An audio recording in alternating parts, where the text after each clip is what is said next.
ఇతను పుట్టి పెరిగింది అమెరికాలోని మోర్మోన్ కమ్యూనిటీలో. వాళ్ళ జీవితం అంతా ఆ చర్చి, ఆ నమ్మకాల చుట్టూనే తిరుగుతుంది. బ్రయాన్ కూడా చాలా భక్తిగా ఉండేవాడు. పెళ్లి చేసుకున్నాడు, 3 పిల్లలు పుట్టారు. $800 మిలియన్ కంపెనీ కూడా పెట్టాడు.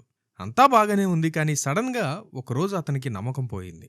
దేవుడు లేడు అనిపించింది. కానీ ఆ కమ్యూనిటీ నుండి బయటికి రావడం అంత ఈజీ కాదు. బయటికి వస్తే భార్య, పిల్లలు, బంధువులు అందరూ దూరమైపోతారు.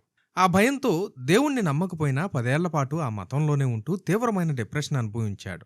ఆ 10 ఏళ్లలో ప్రతిరోజు చనిపోవాలని అనుకునేవాడట. కానీ తాను చనిపోతే తన 3 పిల్లలకు తండ్రి దూరం అవుతాడు కదా! ఆ బాధ వాళ్ళు పడలేరు అని ఆగిపోయేవాడు. చివరికొకరోజు ధైర్యం చేసి చర్చి నుండి, పెళ్లి నుండి బయటకొచ్చేశాడు. దేవుని మీద నమ్మకం పోయిన ఈ బ్రయాన్ జాన్సన్ ఇప్పుడు తానే ఒక దేవుడిగా మారి డోంట్ డై అనే ఒక కొత్త మతాన్ని స్థాపిస్తున్నాడు.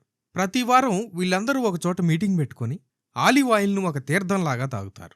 క్రైస్తవులు చర్చిలో దేవుని ముందు తప్పులొప్పుకున్నట్లు వీళ్ళు తమ బాడీ ముందు నిలబడి, నన్ను క్షమించు, నేను నిన్ను ఇబ్బంది పెట్టాను, ఫుడ్ తప్పుగా తీసుకున్నాను, నన్ను క్షమించు అని బాడీకి క్షమాపణ చెప్తారు. ఇలా దేవుని స్థానాన్ని లాక్కోవాలని చూసిన వాళ్ళ చరిత్ర ఏమైంది?